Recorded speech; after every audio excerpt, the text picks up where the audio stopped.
À la une de cette édition, le 21e prix d'excellence de la Direction générale des impôts de Côte d'Ivoire est connu. Le meilleur agent d'assiette a remporté le prix du lauréat des lauréats. Nous le verrons dans cette édition, le ministre de la Santé, de l'Hygiène publique et de la couverture maladie universelle de Côte d'Ivoire a procédé au lancement du bulletin de santé publique, la plateforme de partage d'informations et de données de recherche en santé publique. Et puis, le groupe chocolatier Semois a organisé une caravane de santé publique dans le village de Diangobo, dans la sous-préfecture de Niablé, à l'endroit de ses sociétaires et coopératives.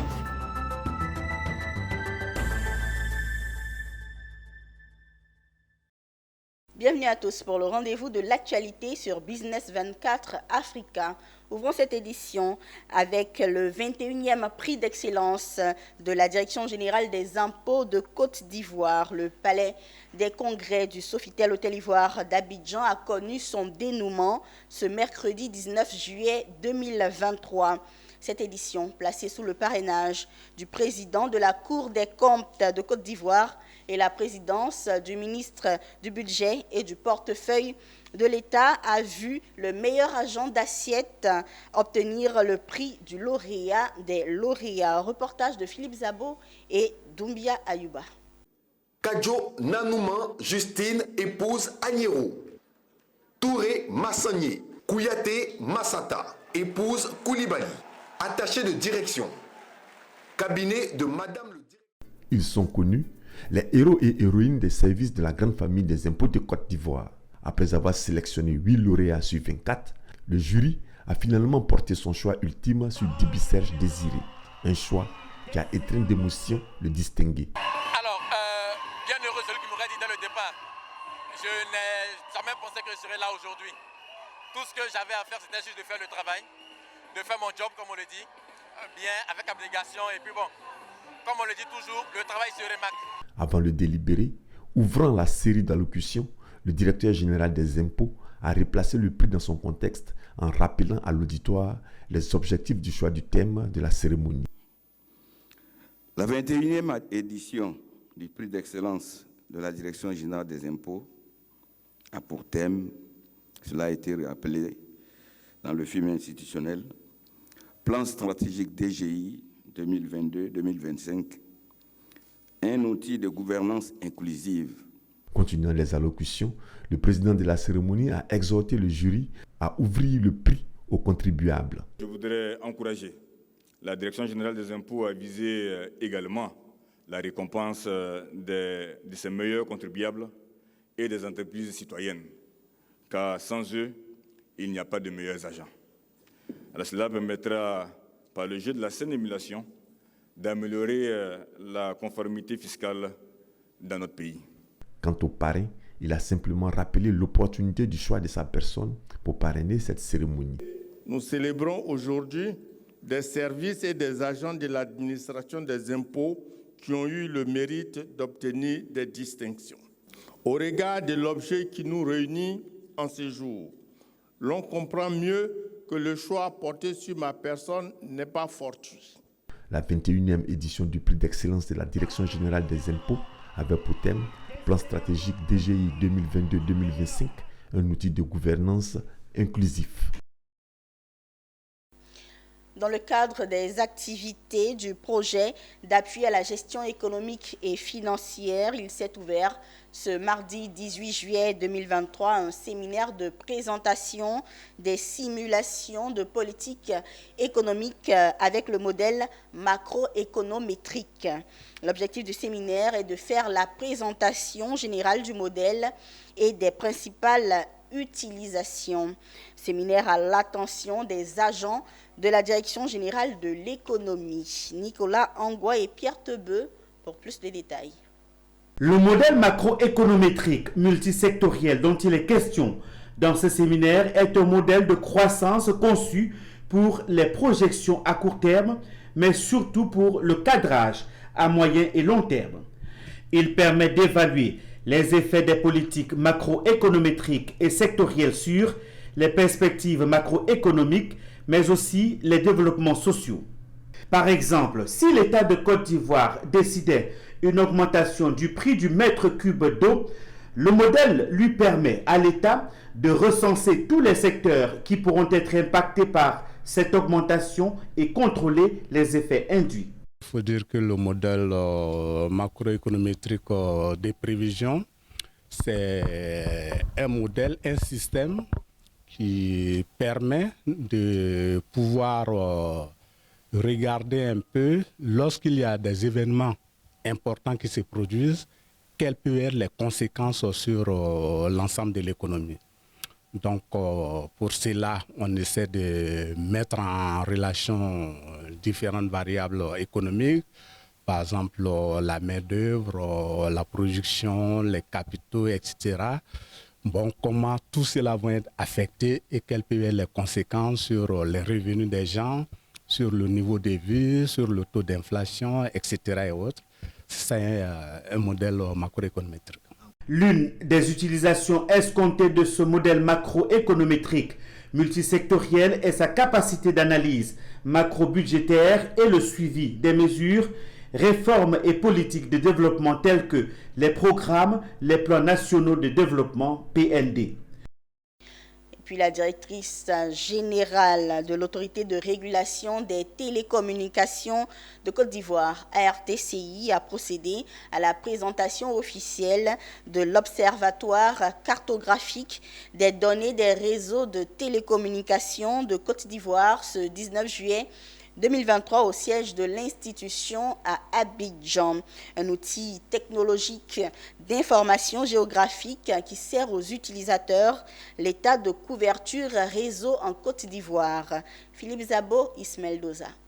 C'est un instrument géostratégique qui donne une vision claire et plus de pouvoir aux consommateurs, aux gouvernants, aux organismes internationaux et nationaux pour apprécier en temps réel l'état du réseau mobile en Côte d'Ivoire que la RTCI met à la disposition de tous.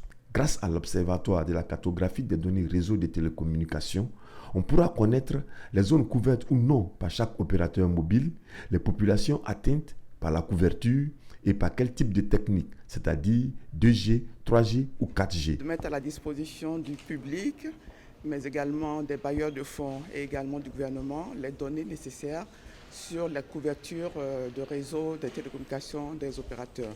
Donc, ce sont des informations que nous mettons à la disposition de toutes les parties prenantes. Ce sont des informations qui sont prélevées au niveau des opérateurs pour avoir plus d'informations sur la disponibilité des services de télécommunications au niveau national. Par exemple, une population d'environ 500 000 personnes en Côte d'Ivoire qui ne sont couvertes par aucun service de télécommunication et qui ne sont pas prévues en matière de couverture dans les prochaines années.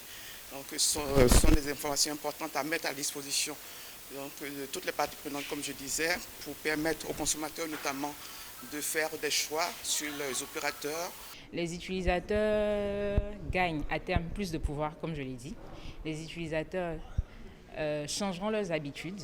Conçu par des techniciens de l'ARTCI, l'Observatoire de la cartographie des données réseau de télécommunications est disponible sur cartodonnées.artci.ci. Parlons d'amélioration de la qualité de l'éducation et de la formation dans cette édition. Dans le cadre de ces activités, le projet de formation IFADEM-PAPDES a organisé récemment un séminaire bilan sur les résultats du projet. Un projet qui vise à renforcer la formation des enseignants. Le commentaire de Konina Nourgou. C'est un résultat positif qu'enregistre le projet de formation IFADEM-PAPDES. En présence des partenaires, les chiffres ont été exposés à la communauté de l'éducation-formation. En Côte d'Ivoire, le projet IFADEM-PAPDES a démarré ses activités en septembre 2018. Il a permis la formation de 10 000 instituteurs, 15 000 directeurs d'écoles primaires, 2 630 directrices du préscolaire, 100 chefs d'établissement de l'enseignement secondaire. De plus de 1000 encadreurs pédagogiques et cadres du ministère en charge de l'éducation ont été formés. Et pour nous, c'est une initiative qui est extrêmement importante parce qu'elle a, pendant plusieurs années, formé les élèves maîtres, pas en formation initiale, mais en formation continue. Donc également des chefs d'établissement. Et il est extrêmement important de pouvoir faire le bilan à l'issue de toutes ces années de mise en œuvre, pouvoir tirer les leçons et puis envisager l'avenir et la pérennisation de ce projet. Pour information, l'IFADEMPADES, copiloté par l'AUF et l'Organisation internationale de la francophonie, est mise en œuvre à travers l'Institut de francophonie pour l'éducation et la formation, IFEF. Elle vise à apporter une réponse au défi de l'amélioration de la qualité de l'éducation par le renforcement des capacités des enseignants. La deuxième édition de la rencontre des acteurs du génie civil a tenu ses promesses. Organisée par la plateforme collaborative des professionnels du génie civil et de l'immobilier, cette deuxième édition s'est tenue autour du réseautage, une thématique qui a permis de sensibiliser les acteurs du secteur sur l'importance de la collaboration. Walter Kofi. Le réseautage professionnel, pilier de la réussite en entrepreneuriat, c'est la thématique développée au centre d'une journée qui a réuni des professionnels du bâtiment et du génie civil. Une rencontre, la deuxième du genre, organisée par la plateforme collaborative des professionnels du génie civil et de l'immobilier. Objectif, sensibiliser les acteurs du génie civil sur l'importance de mutualiser leurs efforts et compétences pour des prestations et services de qualité. Dans le domaine du génie civil, par exemple, quand vous prenez la construction d'un bâtiment, il y a plusieurs intervenants. Donc, nous avons les maçons qui vont intervenir, nous avons des électriciens qui vont intervenir, des plombiers, des menuisiers, des carreleurs, des peintres. C'est un travail d'équipe. Donc, ça déjà, c'est un réseautage. Travailler déjà sur une construction à plusieurs, c'est un réseautage. Et voilà. Et donc, c'est cet état d'esprit-là, cet état d'esprit d'équipe que nous voulons vraiment formaliser à travers la plateforme collaborative du génie civil et de l'immobilier. La rencontre a été marquée par la présence de Manuela Olo, femme d'affaires et chef d'entreprise, qui a tenu à marrainer cette réunion afin de démontrer l'importance du réseautage. Nous avons eu des échanges très pertinents et aujourd'hui, je pense qu'on repart avec de bonnes pistes de réseautage. Et on a également parlé de l'importance de l'immobilier et du génie civil pour la Côte d'Ivoire, pour le développement de la Côte d'Ivoire. Raison pour laquelle l'école Polytech, école de formation dans ce domaine, était présente pour justement appuyer cette importance. La cérémonie s'est terminée par une remise de certificats de fin de formation à des acteurs qui ont voulu renforcer leurs capacités dans le secteur. Des certificats distribués par Polytech, un établissement d'enseignement supérieur qui, aux côtés de la plateforme collaborative des professionnels du génie civil et de l'immobilier, contribue à organiser ces assises des acteurs du génie civil de Côte d'Ivoire. Une note santé à présent.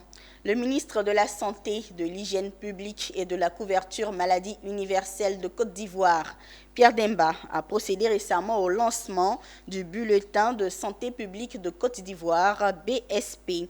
Le BSP est une plateforme de partage d'informations et de données de recherche en santé publique. Il va permettre aux décideurs, aux chercheurs et professionnels du secteur de la santé d'accéder à des informations exactes basées sur des données scientifiques. Doumbia Ayuba, Eunice Bogou. Ce mardi 18 juillet, à l'Institut national de santé publique à Adjamé, la communauté sanitaire ivoirienne a été le témoin du lancement officiel du BSP, entendez le bulletin de santé publique de Côte d'Ivoire. Un bulletin qui vient combler le bénéfice d'informations crédibles en matière sanitaire dans le pays. Il s'agit d'une plateforme de partage d'informations et de données de recherche en santé publique. Il va permettre aux décideurs, aux chercheurs et professionnels de la santé d'accéder à l'information exacte basée sur des données scientifiques. Ce bulletin se positionne ainsi comme dans le maillon des informations éclairées par des évidences scientifiques afin de prendre les bonnes décisions au niveau de la gouvernance de la santé publique. De même que l'ajustement des bonnes pratiques par les praticiens et par la population. Cette cérémonie de lancement officiel du bulletin de santé publique était couplée à la visite de son Excellence Madame l'ambassadrice des États-Unis d'Amérique en Côte d'Ivoire au sein de l'INSP. L'ambassadrice est venue s'imprégner des activités, des perspectives de l'Institut. Et il est important que ces partenariats se poursuivent.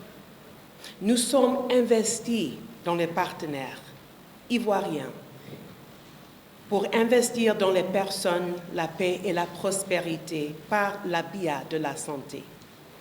Et aujourd'hui, nous célébrons une réalisation majeure, une réalisation de notre partenariat.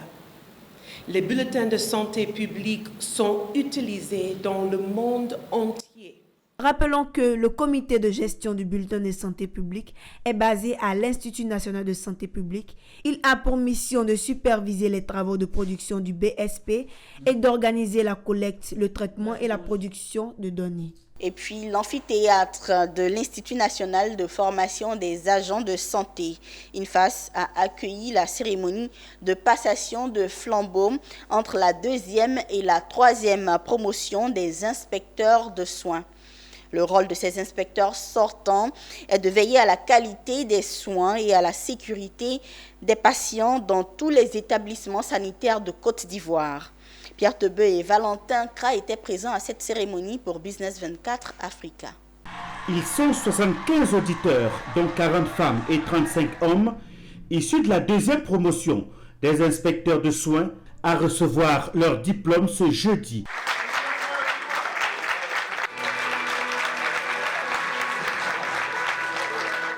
13 juillet 2023, 75 étudiants de l'Institut national de la formation des agents de la santé INFAS qui, après 2 ans de formation, sont prêts à servir l'État de Côte d'Ivoire en tant qu'inspecteurs de soins. Ils vont avec la lourde mission de veiller à la qualité des soins et la sécurité des patients dans les établissements sanitaires. Les récipiendaires ont montré leur enthousiasme et engagement à servir le système de santé vers l'excellence. Nous entrons de plein pied dans la famille des cadres supérieurs de la santé. Dès lors, nous devons penser et agir en responsable, en manager, pour mériter la confiance des autorités. La directrice de l'Institut a recommandé à la promotion sortante à intégrer leur nouvelle structure avec courtoisie. Fonction, vous devez les amener avec diplomatie à comprendre cette fonction-là. Il ne s'agit pas aussi, parce que vous avez un grade supérieur, d'aller vouloir les écraser. Non, on se connaît tous. Tant qu'il y a la vie, il y aura des problèmes. La seule chose qu'on vous demande, c'est de venir, qu'on s'asseye pour trouver les solutions à ces problèmes. Le baptême de la 2e promotion, la remise symbolique du diplôme et le passage de flambeau à la 3e promotion ont notamment meublé cette cérémonie. Ces inspecteurs sont appelés à exercer aussi bien dans les cabinets de santé, dans les directions générales de santé et dans les hôpitaux généraux. Rendons-nous à présent dans le département d'Abengourou. Le groupe chocolatier CEMOI a organisé une grande caravane de santé publique dans le village de Diangobo, localité située dans la sous-préfecture de Niablé. Objectif de la caravane à l'endroit de ces sociétaires et coopératives, prévention et dépistage pour éviter et soigner certaines pathologies afin d'être en bonne santé pour produire du cacao de qualité. On voit tout cela avec Anissé Kouadio.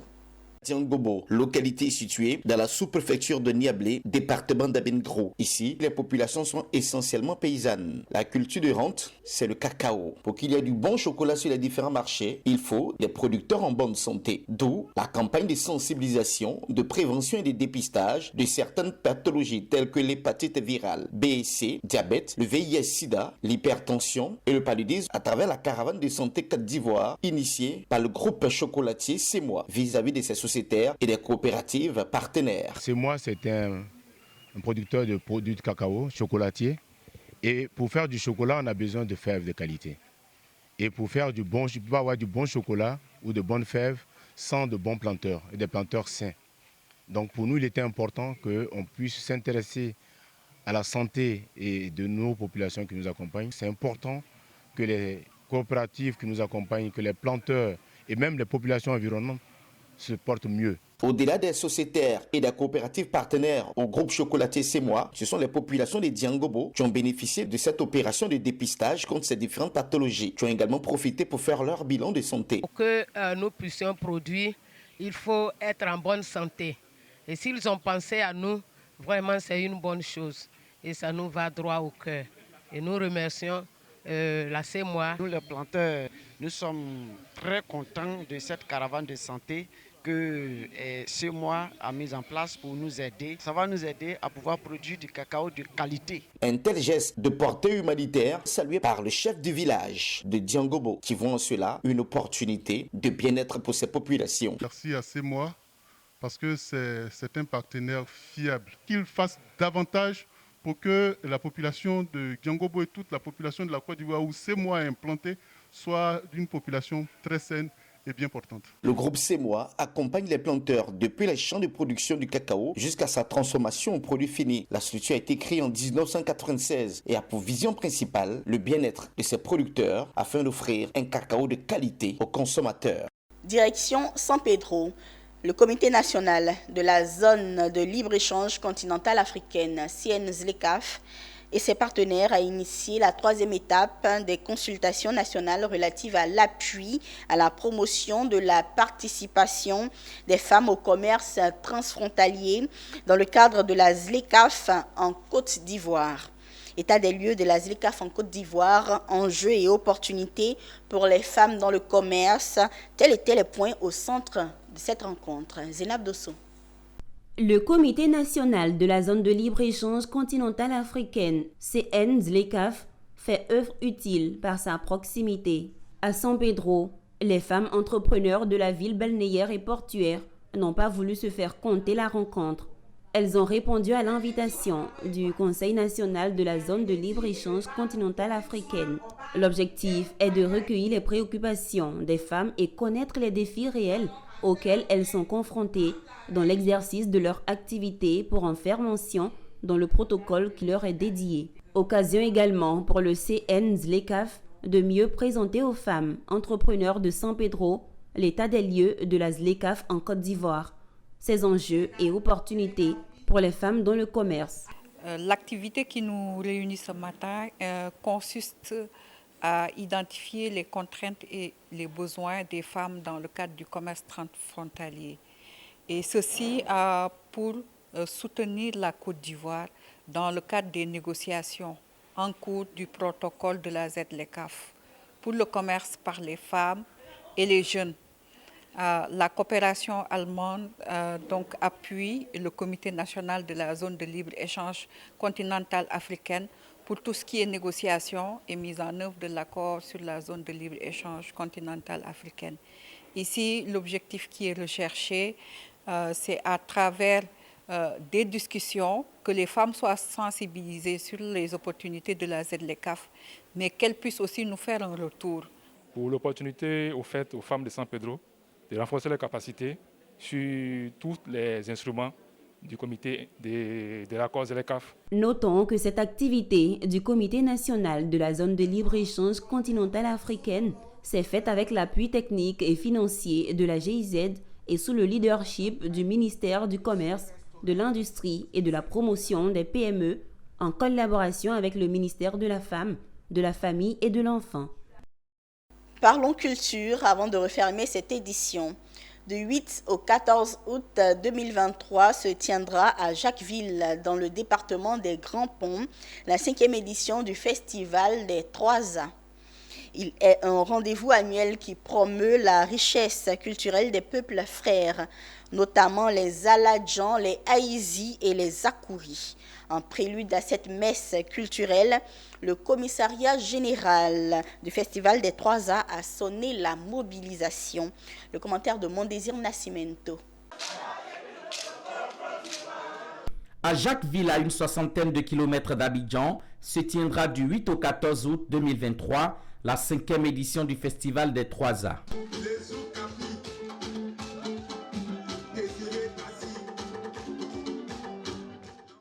C'est un rendez-vous annuel culturel pour valoriser les us et coutumes, l'art vestimentaire, culinaire, les rythmes et danses des Aladjans, Haïzis et Akouris. Quelques jours avant l'ouverture de cette grande messe culturelle, la commissaire générale du Festival des 3A, Geneviève Dagriaka, a sonné la mobilisation. Dans son adresse aux populations, elle a invité la jeunesse ivoirienne, en particulier des Grands Ponts, à s'abreuver à la source de la culture de leur pays. Au lieu d'aller en Europe pour aller en vacances, on fait le festival en août, on a fait exprès. Restons en Côte d'Ivoire. On n'a pas encore fini de connaître les 60 ethnies. Tout le long de l'année, vous avez appris la langue française, anglais, tout ce que vous voulez. Mais venez apprendre notre langue. On a Baoulé, on a Ladja, on a toutes les ethnies, on a 60 ethnies. Autour du thème « Jeunesse et tradition, quels engagements ?» le président de la jeunesse communale Nyandoulé Niava Mayul et ses 45 présidents collaborateurs des 16 quartiers, 9 campements et 39 villages avec les 9000 jeunes vont animer Jacquesville. Nous sommes à la 5e édition. C'est avec joie que nous prenons ce festival. Et nous jeunes, en ce mois de vacances, ça va permettre à nos dirigeants d'être concentrés surtout sur la culture et surtout sur nos langues. Nos parents nous ont appris, à nous aussi aujourd'hui, d'apprendre à nos jeunes. Des parades de génération, des concours culinaires, des compétitions sportives, notamment un tournoi de Maracana et des concerts vont mettre en ébullition Jacquesville. Au cours de ces 7 jours d'activités culturelles, un hommage des populations sera rendu à la grande chancelière de Côte d'Ivoire, Henriette Dagri Diabaté, pour sa contribution au développement des grands ponts, mais aussi de Jacquesville. Voilà qui met un point final à cette édition préparée par l'ensemble de la rédaction de Business 24 Africa, votre télé utile. Merci de l'avoir suivi. Nos programmes se poursuivent.